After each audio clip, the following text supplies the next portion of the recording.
अस्सलाम वालेकुम my dear YouTube viewers. मैं फातिमा मास्कुंदल आपको अपने चैनल पे खुशामदीद कहता हूँ।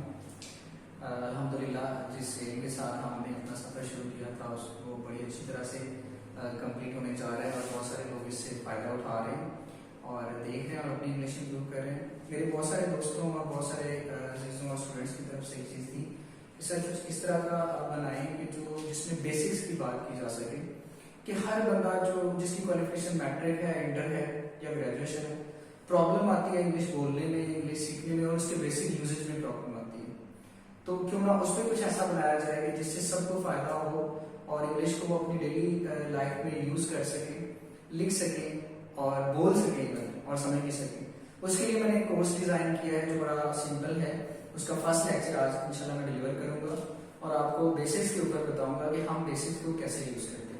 हम स्टार्ट लेने जा रहे हैं सबसे पहले असर्टिव सेंटेंसेस को कि बोलने में या लिखने में हम किस तरह की स्टेट या किस तरह की सिचुएशन को किस तरह डिस्क्राइब करना है हमने। उसमें सबसे पहले असर्टिव कि ऐसे सेंटेंसेस जिसमें कोई एक्शन नहीं, कोई वर्ब नहीं, जस्ट स्टेटमेंट है, उस स्टेटमेंट को हमने कैसे बयान करना है और उसका स्ट्रक्चर क्या होता है और उसमें कौन कौन सी चीजें इन्वॉल्व होती हैं, उसकी टाइप्स कितनी होती हैं, उस पर हम आज के लेक्चर में बात करेंगे। यहाँ पे जरा चेक कीजिएगा असर्टिव सेंटेंसेस। एक सेंटेंस में लिख रहा हूं, हम सब मुसलमान हैं। एक सेंटेंस में ये लिख रहा हूं और एक सेंटेंस में लिख रहा हूं किसान के पास एक दरांती है। ये मैंने दो सेंटेंस आपके सामने लिखे। बेसिकली ये क्या है, ये आप जब कुछ ऐसी चीज बयान करने लगे हो जिसमें कोई काम नहीं हो रहा, एक्शन नहीं, जस्ट स्टेटमेंट, जैसे हम कहते हैं ये मेरी गाड़ी है, ये मेरा घर है, मैं मुसलमान हूँ, ये मेरा नाम है और ये मेरा दोस्त है, ये मेरे वालिद हैं और ये मेरा शहर है। इस तरह के स्टेटमेंट्स जो हम बयान करते हैं जिसमें कोई एक्शन नहीं होता, उनकी हम पहले बात करते हैं। बिगिनर लेवल पे हम सिर्फ स्टेटमेंट्स को देखेंगे। अब ये दो सेंटेंसेस हैं, हमने सबसे पहले ये देखना है कि इन दोनों सेंटेंसेस में कोई भी एक्शन नहीं है, हमने एक्शन नहीं इसमें बयान करना। एक स्टेटमेंट है जिसमें ये बताया जा रहा है मुसलमान, एक स्टेटमेंट है जिसमें ये बताया जा रहा है कि किसान के पास एक क्रांति है। यहाँ मैं इनको दो टाइप्स में डिवाइड करूंगा, एक कि ये सिंपल है और दूसरी कि इसमें पोजेशन है, तो ये पोजेसिव है। अब मैं आपको बताता चलूं, पोजेसिव का मतलब होता है मलकियत से रिलेटेड, मलकियत होना, कोई भी चीज किसी की मलकियत होना पोजेसिव फॉर्म कहलाती है। अब यहाँ पर इस सेंटेंस को मैंने पोजेसिव इसलिए कहा है कि इसमें किसान के पास एक दरांती है। आप इसके लिए उर्दू में जब वर्ड यूज करते हैं तो हमें जब ये बताना हो कि ये चीज मेरी है, ये चीज मेरे पास है, तो वो पोजेसिव सेंटेंस होता है। दूसरी तरह हम ये भी कह सकते हैं या फिर किसान एक दरांती रखता है, आप इस तरह भी लिख सकते हैं। तो ये किसी चीज का रखना या किसी के पास किसी चीज होना, ये पोजेसिव है। और बाकी हम सब मुसलमान हैं, ये मेरा घर है वगैरह, ये सिंपल सेंटेंस है। तो अब हमने इन सेंटेंसेस को कैसे ट्रांसलेट करना होता है, बड़ा सिंपल सा स्ट्रक्चर होता है। स्टार्ट में आप इनको लिखना और बोलना सीखे, बाद में हम आगे एडवांस लेवल पे चलेंगे। तो इसमें हमारे पास हमने जैसे बात की असर्टिव की, तो हमारे पास दो टाइप्स होंगी। एक हमारे पास हो गया सिंपल और एक हमारे पास हो गया पोजेसिव। ठीक है, अब हमने इनको ट्रांसलेट कैसे करना है, स्ट्रक्चर जो है उसको हम डिफाइन कर लेते हैं। स्ट्रक्चर क्या होगा, इसमें जो इसका सब्जेक्ट होगा उसको हम स्टार्ट में लिखेंगे, बोलेंगे, उसके बाद रेलेवेंट हेल्पिंग वर्ब और उसके बाद उसका प्रेडिकेट। प्रेडिकेट का मतलब होता है उसका रिमेनिंग पार्ट।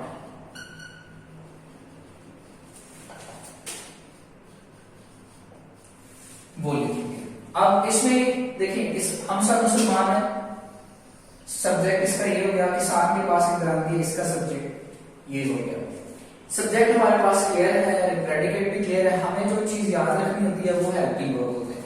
अब हम यहाँ पर हेल्पिंग वर्ब डिफाइन कर लेते हैं और साथ में आइडेंटिफिकेशन भी डिफाइन कर लेते हैं।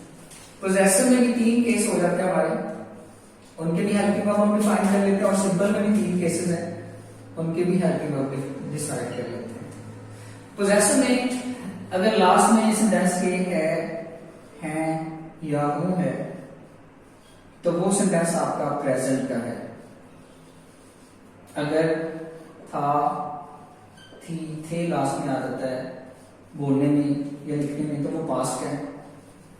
इसी तरह गा, गी, गे आ जाता है तो वो फ्यूचर है। फाइन। सिमिलरली सिंपल में भी यही तीनों केसेस हैं। अगर लास्ट में सेंटेंस के है या हूं है तो वो प्रेजेंट है। अगर था, थी, थे है तो वो पास्ट है। सिमिलरली गा, गी, गे है तो वो फ्यूचर है। अब हमने इनके हेल्पिंग वर्ब डिसाइड कर लेते हैं। पोजेसिव केस में अगर प्रेजेंट हो तो हम हेल्पिंग वर्ब यूज करते हैं हैज या हैव।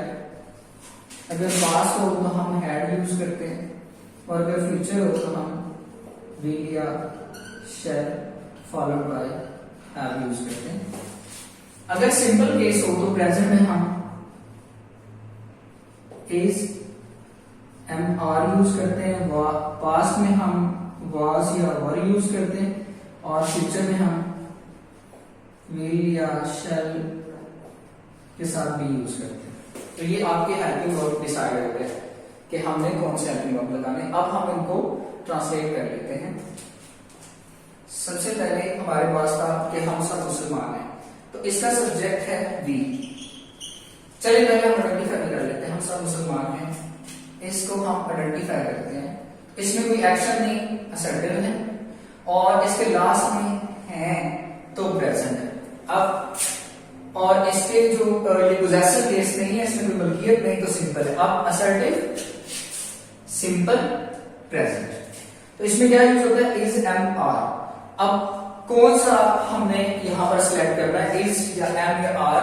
तो हमने उसको सब्जेक्ट के हवाले से सिलेक्ट करना होता है जिसको हम कहते हैं सब्जेक्ट वर्ब एग्रीमेंट। इस रूल को हम सब्जेक्ट वर्ब एग्रीमेंट कहते हैं कि कौन सा हेल्पिंग वर्ब लगाना है। इसके लिए सेंटेंस के सब्जेक्ट को देखना है। सब्जेक्ट वी है तो वी के साथ आर आएगा, वी आर।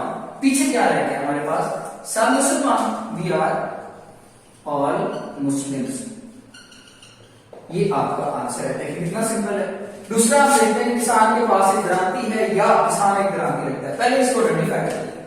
आइडेंटिफाई किया तो ये किसान के पास एक ग्रांति, इसमें कोई एक्शन नहीं है, ये simple sentence, sorry assertive sentence है, लेकिन इसमें वर्ड पास लिखा हुआ है या रखता है तो ये पोजेसिव है। अब असर्टिव है और पोजेसिव है। अब पोजेसिव में हमारे पास तीन केसेस हैं। ये कौन सा केस है प्रेजेंट है।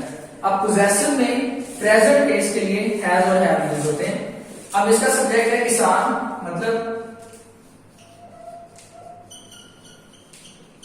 द फार्मर, लिख लिया हमने।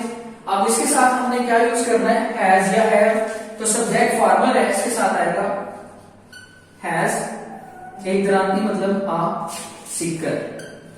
The farmer has a sickle, किसान के पास एक ग्रांति है। ये आपका आंसर है। अब इसके आगे हम इसी को हम पास्ट में कन्वर्ट करेंगे और फ्यूचर में कन्वर्ट करेंगे ताकि आपको इसका यूजेज अच्छी तरह से आ जाए। इसको मैनेज करके इसी सेंटेंस को पास्ट में और फ्यूचर में कन्वर्ट करूंगा। देखिएगा जरा। अब हम फॉर एग्जांपल ये कहते हैं कि किसान के पास एक ग्रांति थी। फाइन। अब इसको हमने अगेन आइडेंटिफाई किया, इसमें कोई एक्शन नहीं हो रहा, असर्टिव है। असर्टिव में पास्ट वर्ड इसके अंदर लिखा हुआ, हम डिस्क्राइब करना चाह रहे हैं किसी की मलकियत को और फिर ये पास्ट है।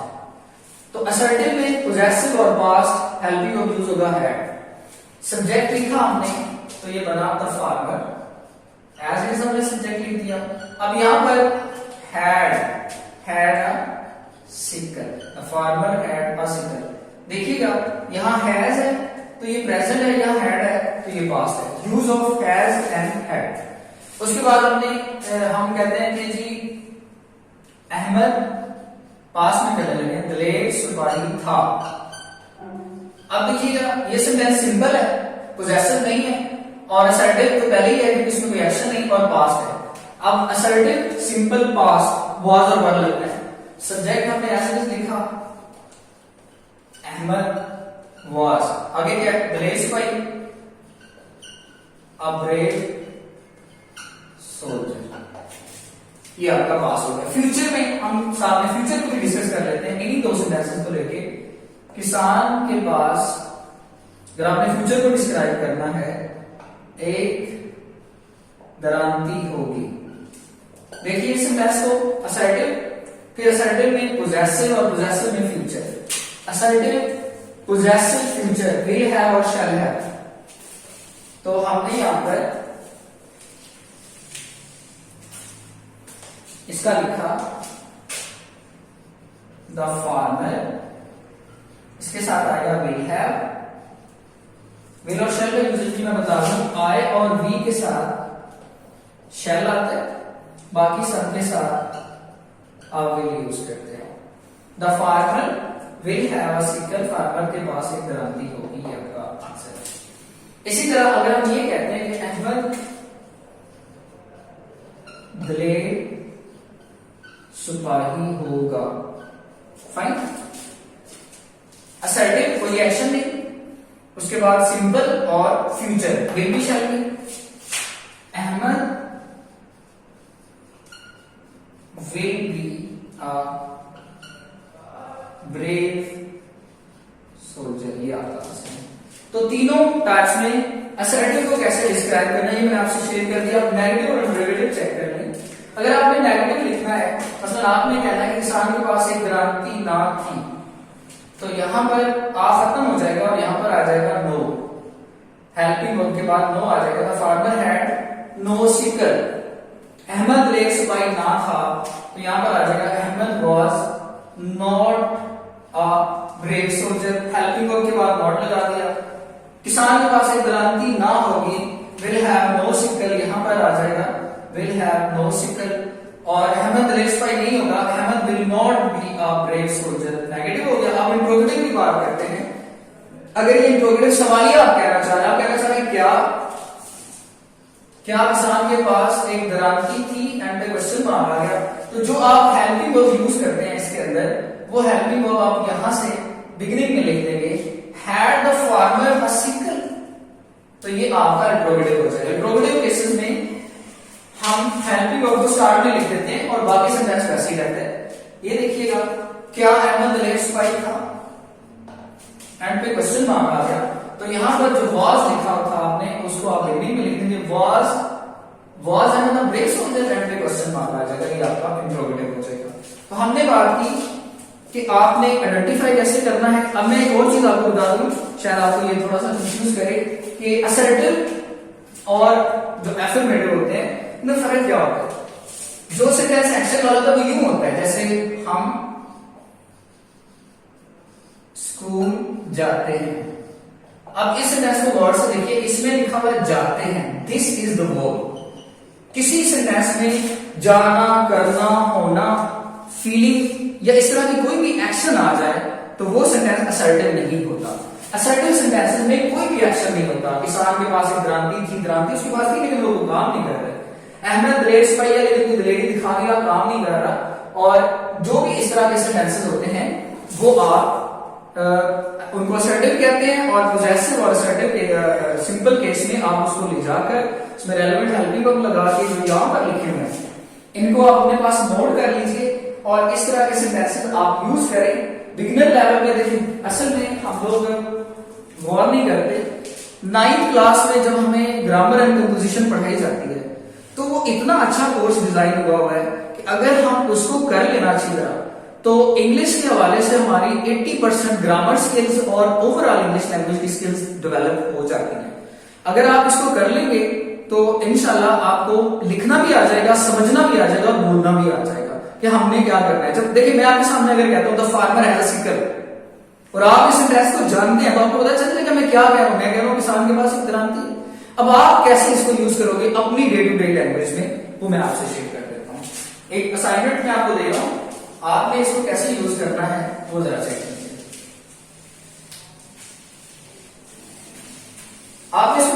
करना है कि मतलब आपके पास एक मोबाइल है, तो आप उसको पहले लिख लो प्रैक्टिस के लिए। आप लिखो मेरे पास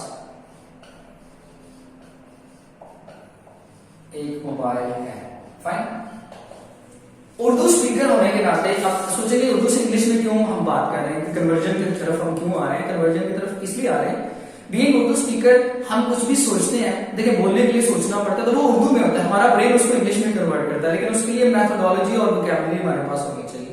अगर ये दो चीज हमारे पास होंगी तो हमारे लिए कोई मुश्किल नहीं होगा, हम फ्लुएंटली इंग्लिश बोल भी सकते हैं और लिख भी सकते हैं।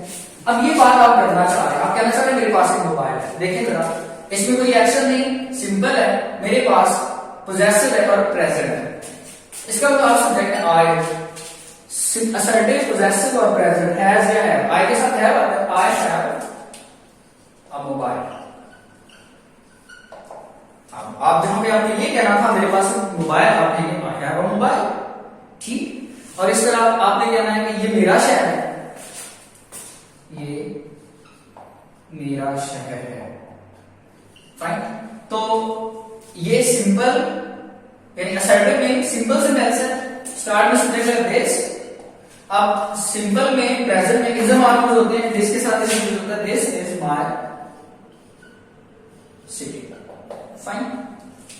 तो इस तरह आप अपने पास से काफी सारे सेंटेंसेस जनरेट कर सकते हैं जो जिसमें एक्शन नहीं हो, आप अपनी मलकियत बताने के लिए या अपने बारे में कोई इन्फॉर्मेशन बताने के लिए, अपनी फैमिली के बारे में कोई इन्फॉर्मेशन बताने के लिए, अपने शहर के बारे में कोई इन्फॉर्मेशन बताने के लिए ऐसे वेरियस सेंटेंसेस आप डेवलप कर सकते हैं और उनको इस तरीके से ये हेल्पिंग वर्ब यूज करते हुए, रेलेवेंट वोकैबुलरी इसमें ऐड करते हुए आप ट्रांसलेट कर सकते हैं। आप इसकी प्रैक्टिस कीजिए और कोई डिफिकल्टी होती है या कोई इश्यू होता है तो मुझसे शेयर कीजिए। इंशाल्लाह नेक्स्ट लेक्चर में हम इसका पार्ट 2 करेंगे कि सिंपल सेंटेंसेस में और किस तरह हम डिस्क्राइब कर सकते हैं, किस तरह लिख सकते हैं, किस तरह इसको यूज कर सकते हैं। इसके पार्ट 2 पे इंशाल्लाह नेक्स्ट लेक्चर में हम करेंगे।